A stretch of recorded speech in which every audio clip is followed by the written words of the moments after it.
Kiddushin Daf Samech Zayin. Bonjour, aujourd'hui on va ouvrir le Shulchan Aruch. On va essayer de voir quelques halachot qui nous a été ramené dans notre Daf. Ça se trouve dans la partie Even Haezer, dans Siman Dalet et dans Siman Chet. On commence par Siman Dalet. Le Shulchan Aruch, il nous donne les règles qui concernent toutes sortes de personnes avec qui on a le droit ou on n'a pas le droit de se marier avec eux. Et donc, le Shulchan Aruch, il commence par les mamzerim.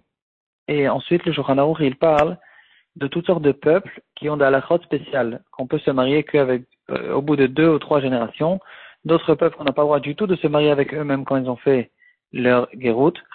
Et après, le Shulchan Aruch, dans ses Fiyud, il va nous donner une règle générale, qu'est-ce qu'il en est de ces peuples-là de notre temps. De notre temps, ce qui est sûr, c'est que les mamzerim existent encore, malheureusement. Et le mamzer n'a pas le droit de se marier avec un ben Israël, un juif normal, ou une mamzeret avec une mamzeret avec un juif ou un mamzer avec une juive. Ils auront le droit de se marier avec des guérim. En fait, c'est la seule possibilité de se marier avec des guérim, mais ça ne va pas aider pour les enfants. Les enfants, ils vont rester mamzer parce qu'on a une règle générale qu'on rencontre aussi dans notre DAF. Si un des deux parents, le père ou la mère, sont psoulim, le fils, il prend le psoul du père ou de la mère. Ce qu'on dit en général, ce qui est vrai, que en ce qui concerne juif et goy, l'enfant il va d'après la mère. Et donc si le père il est goy, la mère elle est juive, l'enfant il est juif. En ce qui concerne les shvatim, c'est-à-dire Cohen, Lévi, Israël, l'enfant va d'après le père. Tout ça c'est vrai, mais en ce qui concerne les psoulim, alors ici il prend le psoul ou du père ou de la mère. Donc on reprend la halakha alef, mamzerim, onetinim asurim, isur olam. Il nous dit le Shulchan Aruch, ils n'ont pas le droit, ils n'ont aucune possibilité de se marier à tout jamais. Ils peuvent se marier avec d'autres mamzerim, les enfants seront des mamzerim, et ils se marieront que entre eux. Et même l'arrière-petit-fils du mamzer, il reste mamzer à Tov Kol Adorot jusqu'à la fin de toutes les générations, que ce soit les garçons ou les filles. Ensuite, le Shulchan Aruch, il parle de tous les peuples, c'est des psukim et fourachim dans la Torah. Quelqu'un qui vient de Ammon ou Moab, ils n'ont pas le droit de se marier à tout jamais. On dirait qu'ils peuvent faire une guéroute, ils seront des guérim, ils seront des bons juifs, mais ils n'ont pas de possibilité de se marier avec qui que ce soit. Les femmes des Ammoni et des Moavis, alors, ont le droit de se marier tout de suite. Après qu'elles ont fait la guéroute, c'est comme une guérette normale, qu'elle peut se marier avec n'importe quel ben Israël. C'était ça toute l'histoire, en fait, de David Ameler, de Ruth, en fait, de la grand-mère de David Ameler. Dans leur génération, ils avaient un peu oublié cette halakha, il y avait une grosse marloquette là-dessus, mais finalement, c'est ça la halakha. Quelqu'un qui vient de Mitzri et de Édom, l'Égypte et l'Édom, alors ils sont interdits que jusqu'à 3 générations, filles ou garçons. Donc, ça veut dire que celui qui a fait la guéroute, lui, son fils, sont interdits, ne peuvent pas se marier avec des Bnei Israël. Son petit-fils, par contre, il aura la possibilité de se marier. Et de là, on en arrive à certaines halachot. Qu'est-ce qu'il en est, par exemple, un Mitri, le fils du guerre Mitri, qui s'est marié avec le petit-fils du guerre Mitri? Qu'est-ce qu'il en est du fils? Est-ce qu'il est considéré, en fait, le guerre Mitri lui-même qui s'est marié avec un fils de guerre Mitri, est-ce que l'autre est considéré comme un Mitri de 3e génération ou de 2e génération? Ici aussi, si je me trompe pas, on fait fonctionner cette halakha de Olech Achara Pasoul, et donc, si son père, il est premier Mitri, donc lui, il deviendra 2e Mitri, malgré que sa mère, c'est déjà une 2e Mitri, et donc, du côté de sa mère, il aurait pu théoriquement se marier.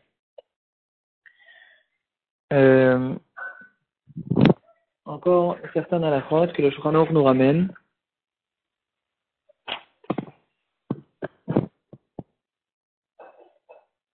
À ce propos-là, on ne va pas s'attarder là-dessus parce que dans la Chayoud, le Shulchan Aruch il dit Aïdad nidbalvelu kol haomot. De notre temps, ni les Mitri, ni les Ammoni, même Ammoni ou Moavi qui sont interdits à tout jamais, même les Mitri et Adomi qui sont interdits que jusqu'à 3 générations, ils ne se trouvent pas dans leur pays initial. Et donc, tous les Goïm qui se trouvent n'importe où, qui ont fait une guéroute, ils peuvent se marier tout de suite, parce que il y a la halakha de Rov, et donc une personne qui arrive devant le Médine, il fait partie du Rov, de la majorité des nations qui peuvent se marier tout de suite, et donc on fait fonctionner cet halakha de Rov pour pouvoir le marier, lui donner la possibilité de se remarier tout de suite. En ce qui concerne le Mitri, le Shulchan Aruch lui-même il nous ramène une machloket. Le Rambam, il dit que les Mitzrim aussi, même les Égyptiens de notre temps, qui ont fait une guéroute, ils peuvent se marier tout de suite. Ils n'ont pas besoin d'attendre 3 générations. Le Roche, il dit que non. Les Égyptiens, ils sont jusqu'à aujourd'hui, ils sont restés dans leur interdiction et il faut attendre 3 générations. Une marloquette, au fait, historique. Le Rambam lui-même, il habitait en Égypte et lui, il pense que les Égyptiens d'aujourd'hui, même du temps du Rambam, il y a 800 ans, ils sont considérés comme une autre nation. C'est pas les Égyptiens qu'il y avait à l'époque. Et donc, le Rambam, il pense qu'ils peuvent se remarier. Le Roche n'est pas d'accord. En tout cas, à propos des autres nations, on peut leur faire la guéroute et leur permettre de se marier tout de suite. On passe à quelques halakhot qui se trouvent dans Siman Chet, dans la partie Even Haezer. Le Shulchan Aruch, il nous dit les règles qui concernent tous les groupes dans le clan d'Israël. Les Kohanim, les Lévim, les Israélim, bien sûr, ils peuvent se marier les uns avec les autres. Et le fils, il ira en fonction du père. Si le père, il est Kohen, la mère, elle est Israël, le fils, il sera Kohen. Au contraire, le fils, il sera Israël. Halal, c'est un Kohen pasoul. Donc, un Kohen, par exemple, qui s'est marié avec une divorcée, le fils, il est Halal. C'est pas Mamzer, parce que c'est une interdiction qui s'appelle Issouré Lavin et c'est pas Issouré Kiritut. Donc, c'est une interdiction qui est moins grave que le mamzer, c'est quand ses parents ils se sont mariés dans un mariage qui est complètement interdit en karet. Et donc, en tout cas, le halal, il n'est plus Kohen. Le Kohen n'a pas le droit de se marier avec un halal, mais le Lévi et le Israël peuvent se marier avec une halala ou le contraire avec un halal.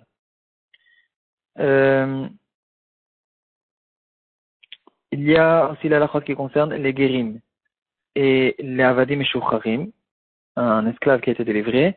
Ils peuvent se marier avec des Lévim et des Israélites, mais pas avec des Kohen. Un Kohen ne se marie pas avec une guillorette. C'est ça ce qui existe de notre temps. Une guillorette ne peut pas se marier avec un Kohen. De là, le Shulchan Aruch arrive à la halakha qu'on a vu. Tout mariage interdit, le fils, il ira en fonction du pagoum, du pasoul, et donc il prendra le psoul du père ou de la mère. Voilà.